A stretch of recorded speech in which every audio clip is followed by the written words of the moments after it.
Nous étions en l'an 80 à Promjitse et Rome entière vibrait d'un mélange d'attente et de peur.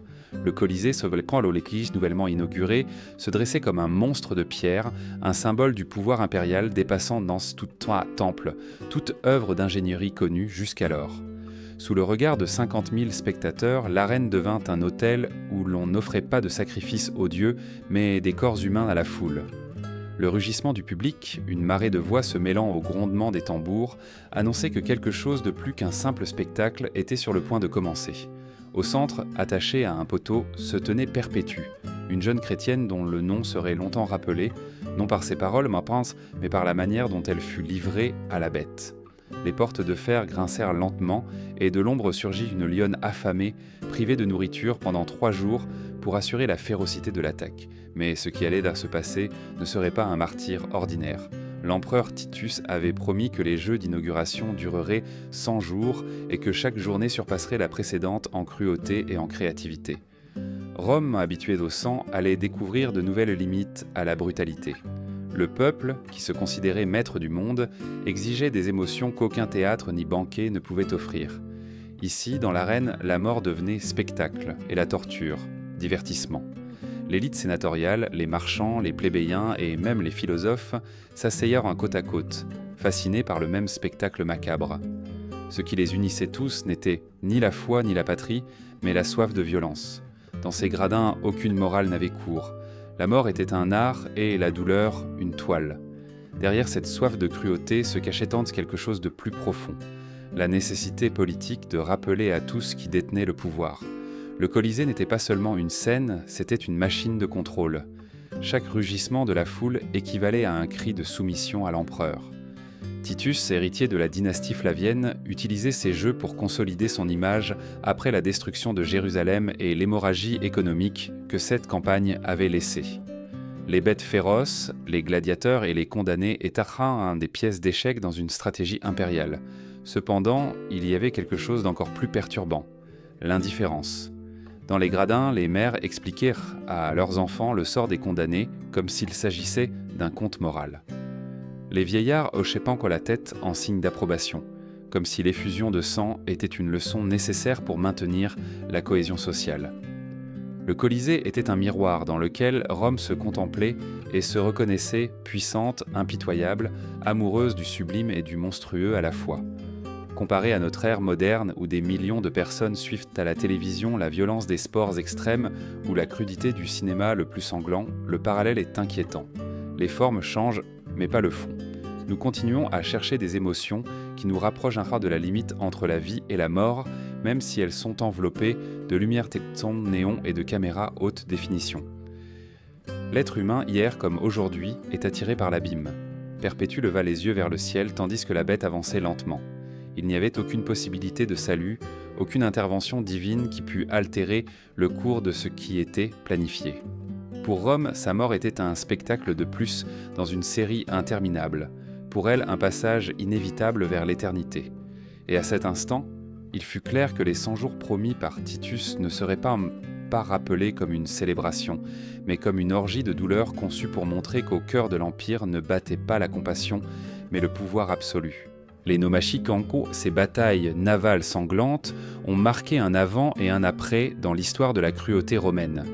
Transformer un amphithéâtre en lac artificiel, emplir ses eaux de milliers de prisonniers forcés de s'entretuer, était une démonstration d'ingénierie et de barbarie à parts égales. La première grande nomachie fut ordonnée par Jules César en 46, à Veille-Gitissé, lorsqu'il fit creuser un lac spécialement pour recréer des combats entre Égyptiens et Tyriens. Il ne s'agissait ni d'acteurs ni de gladiateurs, mais d'hommes condamnés en ces temps de prisonniers de guerre, qui devaient se battre à mort sur des navires grandeur nature. L'eau, qui devait symboliser la grandeur de Rome, devint rapidement rouge. 2000 prisonniers, 400 marins et autant de rameurs tombèrent sous les cris d'une foule qui ne voyait en eux non pas des personnes, mais des pièces jetables d'un spectacle. Le peuple romain applaudissait chaque naufrage comme s'il s'agissait d'une victoire personnelle, et avec chaque cadavre flottant parmi les débris de bois, l'idée que l'Empire avait droit de vie et de mort sur tous ses ennemis était renforcée. Des années plus tard, l'empereur Claude porta cette pratique au paroxysme de la brutalité. En 52 après JC, il utilisa le lac Fucin pour mettre en scène une bataille monumentale entre les flottes de Rhodes et de Sicile, avec 19 000 combattants forcés. Il fit construire des gradins autour du lac naturel et transforma cet espace en un théâtre d'horreur à ciel ouvert. Avant de commencer, les condamnés prononcèrent les célèbres mots « Ave César, ceux qui vont mourir te saluent ». Mais lorsque Claude répondit avec dédain, beaucoup crurent avoir reçu une grâce et refusèrent de se battre. L'illusion fut de courte durée, la garde prétorienne, bras armés du pouvoir impérial, força tous à combattre sous la menace immédiate d'exécution. Durant 6 heures, l'eau se transforma en un chaudron de bois éclaté, de sang et de cris. Les navires, armés d'éperons de bronze, se percutaient mutuellement, perforant les coques, tandis que les hommes tentaient désespérément de survivre. Quiconque tombait à l'eau était une proie facile. Certains étaient achevés à coups de lance depuis le lépon, d'autres se noyaient sans aide. Les chroniqueurs décrivent des corps démembrés flottant à côté des débris, tandis que des requins apportés de la Méditerranée étaient libérés pour ajouter un élément de terreur supplémentaire. Ce qui était un divertissement pour Rome était pour les condamnés une descente aux enfers. La violence se transformait en chorégraphie, la douleur en spectacle, et le plus perturbant était la réaction du public. Il ne voyait pas avec horreur le déchirement des corps, mais avec fascination. Chaque vague teintée de rouge était célébrée comme un triomphe de la grandeur romaine. Politiquement, ces nomachis fonctionnaient comme un parfait outil de propagande. César et Claude montraient qu'ils pouvaient déplacer des milliers de vies humaines comme s'il s'agissait de pions sur un échiquier. Le message était clair. Désobéir à Rome équivalait à être réduit en chair, à jeter dans un spectacle pour la foule. C'était une pédagogie de la peur, une leçon gravée dans l'eau et dans la mémoire collective. Si nous regardons cela depuis la modernité, le parallélisme est inquiétant. Ne sommes-nous pas toujours fascinés par la représentation de la guerre, bien que sur des écrans et non sur des lacs de sang? Jeux vidéo, films de guerre, transmission en direct de conflits. La différence est de scénario, pas d'essence. Rome a créé le moule du spectacle sanglant, et nous, des siècles plus tard, continuons à le consommer sous des déguisements plus sophistiqués. À la surface du lac Fucine, les corps flottaient comme des témoins muets d'un empire qui avait élevé la cruauté au rang d'art. Et la foule, ivre de pouvoir, se retira satisfaite, convaincue d'avoir assisté non seulement à un combat, mais à la confirmation que Rome régnait même sur la mer, même si cette mer était artificielle et sa marée de sang. Les Venations perverses laisser en furent peut-être le point où l'imagination romaine atteignit un niveau de sadisme difficile à concevoir même pour notre époque. Il ne s'agissait pas de simple chasse aux porcs, des chasse aux fauves, mais de distorsions grotesques où les rôles de prédateurs et de proie s'inversaient à la volonté de l'empereur. Chaque spectacle était un laboratoire de la terreur, conçu pour explorer de nouvelles formes de dégradation de l'être humain. En l'an 81 après Mangicée, l'empereur Domitien organisa un spectacle qui entrerait dans l'histoire sous le nom de Jour des gladiateurs nains. Il ne cherchait pas à montrer du courage ou de l'habileté, mais à ridiculiser. Il ordonna de rechercher dans tout l'Empire des personnes atteintes de nanisme et les força à combattre des femmes de taille normale dans une parodie grotesque de duel. Ce qui, pour certains dans les gradins, était un motif de rire, était pour les condamnés une condamnation à la moquerie et à la mort. Domitien, avide de nouveautés, ne s'arrêta pas là. Il organisa des combats entre femmes enceintes et bêtes sauvages, arguant qu'il souhaitait contempler la naissance à travers la mort. Des années auparavant, Caligula avait perfectionné l'art de l'humiliation publique. Connu pour son instabilité, il conçut les chasses au miroir. Il fit installer d'énormes plaques de bronze polies autour de l'amphithéâtre et força des prisonniers vêtus de peaux d'animaux à ramper à 4 pattes, avant de les lâcher parmi des meutes de chiens dressés pour tuer des humains. Les victimes subissaient non seulement l'attaque des bêtes, mais se voyaient mourir sous de multiples angles, reflétés encore et encore, transformant l'acte en un enfer multiplié. Caligula était convaincu que la répétition visuelle intensifiait la terreur et, par conséquent, le divertissement. Néron, après le grand incendie de Rome en 64 après J. poussa la perversion encore plus loin. Il décida que les chrétiens seraient à la fois victimes et torches. il les vêtit de peaux d'animaux et les lâcha dans l'arène la nuit, éclairés uniquement par les corps brûlants d'autres condamnés enduits tuarbis de poids. La foule assistait, fascinée et horrifiée à la fois, à la course des hommes en flammes, poursuivis par des lions et des chiens sauvages. La combinaison de la pénombre, du feu et des cris humains transformait l'amphithéâtre en un spectacle digne des enfers. Du point de vue psychologique, ces venations perverses montrent l'obsession romaine de briser les frontières de l'humain. Il ne suffisait pas de tuer, il fallait déformer l'identité de la victime, la dégrader jusqu'à la rendre risible ou monstrueuse. L'être humain était réduit à une bête, à un spectacle, à un reflet multiplié de son propre malheur. Comparé à notre époque, l'écho est perturbant. Bien qu'on ne lâche plus de lions dans un stade, la dynamique de la déshumanisation persiste. Dans les guerres modernes, les ennemis sont dépeints comme des animaux ou des fléaux. Dans les spectacles médiatiques, des personnes sont ridiculisées jusqu'à perdre toute dignité en quête d'audience. Le principe est le même. La douleur d'autrui transformée en divertissement, l'humiliation comme monnaie de pouvoir. En ces jours, le public ne voyait pas des personnes luttant pour survivre. Il voyait des marionnettes destinées à leur arracher un cri d'excitation. Rome avait transformé l'arène en un miroir sombre de l'âme humaine, là où le rire et la cruauté et l'indifférence fusionnaient en son un seul cri. Et chaque empereur rivalisait pour surpasser le précédent en créativité sadique, comme si la brutalité était une course interminable vers l'abîme. Les soi-disant gladiatores impossibles représentaient l'une des expressions les plus cyniques du sadisme romain. Sous cette catégorie, il n'y avait ni équilibre ni réelle possibilité de victoire. Tout était conçu pour que le combat soit une lente chorégraphie d'agonie. Vespasien inaugura cette pratique en l'an 72 après Ganji cessé, et ce qui commença comme une déviation des règles traditionnelles devint rapidement une mode sanglante. L'un des spectacles les plus mémorables fut l'affrontement entre un gladiateur vétéran, aveugle par des blessures de bataille passées, et 12 enfants armés uniquement de couteaux émoussés. L'homme, qui conservait encore ses réflexes, devait se battre dans une arène remplie d'obstacles qu'il ne pouvait pas voir. La foule célébrait chaque trébuchement, chaque coupure, non comme une tragédie, mais comme une blague cruelle. Le résultat était inévitable, la mort lente du vétéran ou le carnage des enfants. 2 scénarios conçus pour arracher des applaudissements. Une autre modalité consistait à enchaîner 2 combattants experts par les chevilles, les obligeant à se battre comme s'ils étaient une seule créature. La chaîne était suffisamment longue pour permettre quelques mouvements, mais assez courte pour que chaque pas conditionne l'adversaire. Le combat devenait une danse macabre, où une erreur de l'un entraînait l'autre à la mort. Le public acclamait le désespoir d'hommes qui, malgré leur habileté, étaient très réduits à des marionnettes de fer et de sang. Sous le règne de Commode, la cruauté atteignit un niveau presque inimaginable, avec les soi-disant luttes de métamorphose. Les gladiateurs étaient obligés de continuer à combattre même après avoir perdu des membres. Chaque blessure grave était suivie d'amputations effectuées dans la même arène par des chirurgiens du spectacle, et le combat se poursuivait. Des guerriers au sein qui commençaient avec 2 bras et 2 jambes finissaient par ramper sur des moignons sanglants, tandis que la foule se délectait de chaque nouveau tour de l'horreur.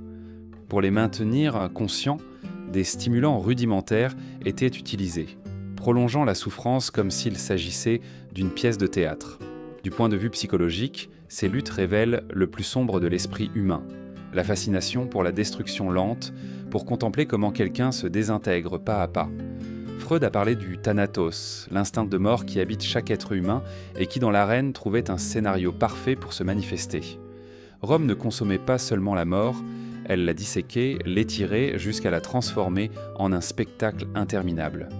Si nous regardons vers notre époque, ce n'est pas si lointain. Aujourd'hui, nous n'amputons pas de corps dans un amphithéâtre, mais nous continuons à consommer de la violence prolongée sur les écrans. Séries, jeux vidéo, transmissions de guerre qui répètent encore et encore la souffrance. Le principe est identique. Prolonger l'agonie pour augmenter l'intensité du spectacle. La différence était qu'aujourd'hui, cela se déguise en fiction ou en information, alors qu'en réalité, cela répond au même désir ancestral de voir un autre se détruire pendant que l'on reste en sécurité dans les gradins. Les gladiateurs impossibles furent la preuve que Rome avait abandonné toute notion d'honneur dans la lutte. Le combat n'était plus un duel d'habileté, mais un scénario macabre écrit pour presser jusqu'à la dernière goutte de douleur. l'arène cessa d'être un champ de bataille pour devenir un laboratoire de la souffrance humaine où la mort n'arrivait pas comme un climax, mais comme un dénouement différé, prolongé, calculé. Les exécutions de jambes théâtrales représentaient en la fusion la plus perverse entre mythe, art et mort réelle. Rome, obsédé par la transformation de chaque acte de violence en spectacle, décida que les condamnés devaient représenter des histoires sacrées ou légendaires, mais avec un dénouement authentique et sanglant. Le théâtre devint un hôtel de la mort, où la fiction et la réalité se confondaient de manière macabre. En l'an 83 après le JC, Domitien ordonna la représentation du mythe d'Orphée. Un jeune poète chrétien fut contraint de monter dans l'arène, une lyre à la main. Selon la légende, Orphée avait le pouvoir d'enchanter les animaux avec sa musique. Au début, des animaux dressés réagissaient docilement aux mélodies, créant l'illusion de la magie. Mais au climax du spectacle, des lions affamés furent libérés. La foule extasiée vit comment la fable se transformait en un carnage. Il n'y eut pas de dieu pour intervenir, seulement des crocs déchirant la chair tandis que la lyre restait maculée de sang. Une autre mise en scène récurrente fut celle d'Hercule. Un prisonnier musclé était déguisé avec la peau du lion de Némée et contraint de réaliser des épreuves qui imitaient les 12 travaux du héros. Cependant, au lieu de la gloire, le destin final était le bûcher. Attaché à un bûcher au milieu de l'arène, le faux Hercule mourait dans les flammes, représentant la fin tragique du mythe mais sans possibilité d'apothéose. Pour le public, le mélange d'héroïsme et d'agonie offrait un spectacle irrésistible. L'illusion de voir un demi-dieu réduit en cendres. La plus élaborée de toutes fut l'incarnation du mythe de Prométhée lors des Jeux de Trajan en l'an 103 après Prisconnier, Gite C. Un prisonnier fut enchaîné à un rocher artificiel au centre de l'amphithéâtre, et un aigle dressé fut lâché pour lui dévorer le foie. À la différence du mythe, où Prométhée se régénérait chaque jour, il n'y avait ici aucune résurrection. Pour intensifier le réalisme, les médecins de l'arène pratiquèrent tant des incisions dans l'abdomen du condamné, s'assurant que l'oiseau pût accéder aux organes internes. Le public contemplait, hypnotisé, comment le mythe se transformait en torture, la victime étant maintenue consciente par des techniques rudimentaires. Ces exécutions théâtrales ne faisaient pas seulement étancher la soif de morbidité du peuple, elles légitimaient également la violence comme partie intégrante du tissu culturel. Le mythe, qui devait inspirer vertu ou enseignement, était déformé jusqu'à devenir un véhicule de terreur. Le message était clair, Rome pouvait s'approprier les récits sacrés et les transformer en outils de domination. Depuis l'anthropologie, nous pouvons comprendre cette pratique comme une tentative de ritualiser la violence. Le mythe fonctionnait comme un cadre narratif qui rendait la cruauté plus digeste. Pour les spectateurs, il ne s'agissait pas simplement de voir un homme mourir, mais d'assister à la représentation d'une histoire connue. Ainsi, la mort se revêtait d'une aura culturelle et quasi religieuse. À notre époque, la question devient inconfortable. Ne faisons-nous pas la même chose ? Le cinéma, les séries, même les jeux vidéo répètent non pas des mythes et légendes, mais les transforment en scénarios de violence stylisés. La différence est qu'aujourd'hui, la souffrance est simulée, tandis qu'à Rome, elle était absolument réelle. Cependant, la fascination pour la combinaison du mythe et du sang révèle une constante. L'être humain cherche à justifier la cruauté sous le manteau du récit. Dans le Colisée, chaque mort théâtralisée était un rappel que le pouvoir romain ne dominait pas seulement les corps, mais aussi les symboles. Transformer Orphée, Hercule ou Prométhée en cadavres sanglants, c'était affirmer que même les mythes n'échappaient pas au contrôle de l'Empire. Rome ne gouvernait pas seulement les peuples, elle gouvernait aussi leurs histoires et le sens ultime de l'existence. Les damnationes ad bestias extrêmes portèrent sur la cruauté à une dimension psychologique qui surpassait même la violence physique. Il ne s'agissait pas uniquement de jeter les condamnés aux bêtes, mais de les soumettre à un processus calculé de terreur et de désespoir. Chaque étape était conçue pour prolonger l'agonie mentale, pour détruire la volonté avant de détruire le corps. En l'an 89 après J.C., Domitien créa ce qu'il appelait les executionem, exécutions progressives. Les condamnés n'étaient pas sacrifiés immédiatement. On les obligeait d'abord à assister à la mort d'autres, puis à choisir l'animal qui déciderait dans mon soi-disant choix de leur destin. L'illusion du libre arbitre était en réalité une arme de torture. Les prisonniers croyaient avoir le contrôle, alors qu'en vérité, chaque choix les menait à la même fin. Après cette fausse élection, ils étaient confrontés à une série d'animaux, commençant par des herbivores blessés, puis de petits carnivores, jusqu'à de grands prédateurs en parfaite condition. La cruauté atteignait son paroxysme lors de ce dernier affrontement, un être humain épuisé, saignant et affaibli contre une bête sauvage dans toute sa force. Le résultat était inévitable, mais le chemin jusqu'à là était rempli d'espoirs brisés et de souffrances prolongées. Le public enragé jouissait de ce mélange de terreur et de résistance, convaincu d'assister à quelque chose de plus qu'une simple exécution. Avec Caracalla en l'an 212 après Munji, Samawa fait pulser, la perversion atteignit des limites indescriptibles. Il introduisit la modalité des exécutions familiales complètes. Père ensemble de 5 ans, mères et enfants étaient amenés ensemble dans l'arène, mais la mort n'arrivait pas d'un seul coup. Les enfants étaient sacrifiés en premier, obligeant les parents à contempler la scène avant d'affronter leur propre destin. Les gradins, qui au début réagirent avec horreur, s'habituèrent rapidement. Ils allèrent même jusqu'à parier sur quel membre de la famille survivrait le plus longtemps. Ce qui commença comme une aberration finit par devenir l'une des attractions les plus demandées. Du point de vue psychologique, ce type d'exécution ne détruisait pas seulement l'individu, mais dévastait les liens les plus sacrés, la famille. Transformer l'amour filial en spectacle de torture était un message brutal de pouvoir absolu. Rome pouvait briser non seulement les corps, mais aussi les liens les plus profonds du cœur humain. En termes modernes, nous pourrions le comparer aux expériences d'obéissance de Milgram ou aux études sur les traumatismes collectifs. La capacité humaine d'accepter et de normaliser l'horreur lorsque l'autorité la légitime. Le public romain, ivre de sadisme, commença à voir ces tourments comme un divertissement de plus, comme faisant partie du menu habituel de l'amphithéâtre. La répétition transforma la barbarie en coutume, et ce qui paraissait initialement insupportable devint une routine. C'est peut-être l'aspect le plus terrifiant, la facilité avec laquelle l'esprit humain s'adapte à l'horreur lorsque celle-ci est présentée comme une normalité. À notre époque, même si nous ne voyons pas de familles dévorées par des lions, l'écho de ces pratiques est toujours vivant. L'exposition constante à des images de violence dans les médias et les réseaux sociaux produit un effet similaire, l'anesthésie morale. Nous nous habituons à la douleur d'autrui, au point de la consommer comme un spectacle de plus. Rome n'a été qu'un miroir précoce de cette même dynamique, portée à sa forme la plus crue et littérale. Les damnation ad bestias extrêmes révèlent que la véritable innovation romaine ne résidait pas dans l'architecture du Colisée, mais dans l'architecture de la terreur. Il ne suffisait pas de tuer, il fallait le faire de manière à détruire tout espoir, toute foi, tout lien humain. En ce sens, les bêtes féroces n'étaient que le dernier acte d'un drame soigneusement calculé pour démontrer que Rome ne connaissait aucune limite à sa domination sur la vie et la mort. Au-delà de l'horreur ponctuelle de chaque spectacle, ce que nous devons réellement comprendre est la signification politique et sociale de ces atrocités. Les jeux de sang dans le Colisée n'étaient en somme pas de simples divertissements, c'étaient vraiment des instruments de gouvernement. La violence, pourtant transformée en art, en naked fight, fonctionnait comme un langage de pouvoir que tous comprenaient sans besoin de mots.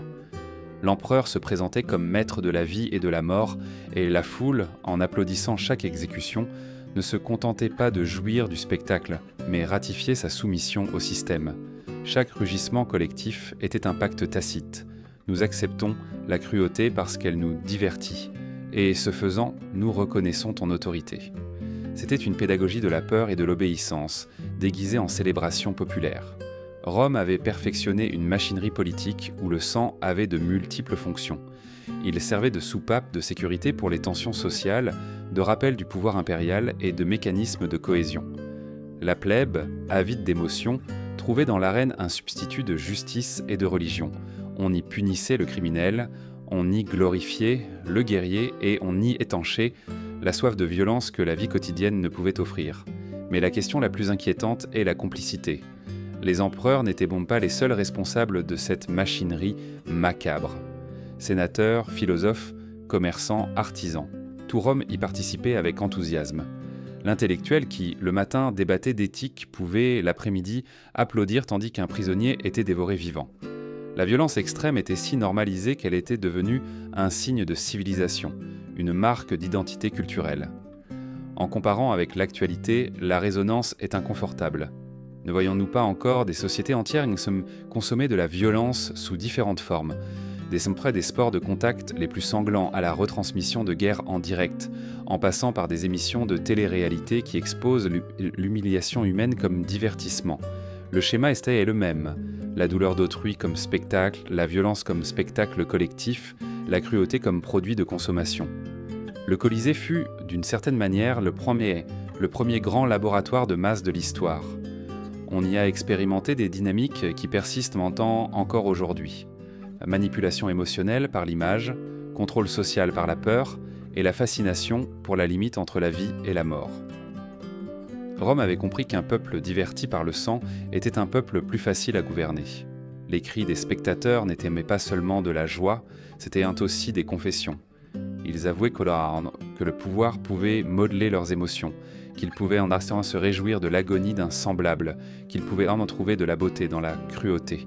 Et cette confession collective maintenait l'Empire debout autant que les légions et les tribus. Ainsi, les spectacles du Colisée nous montrent que la violence n'était pas un accident de Rome, mais son essence même.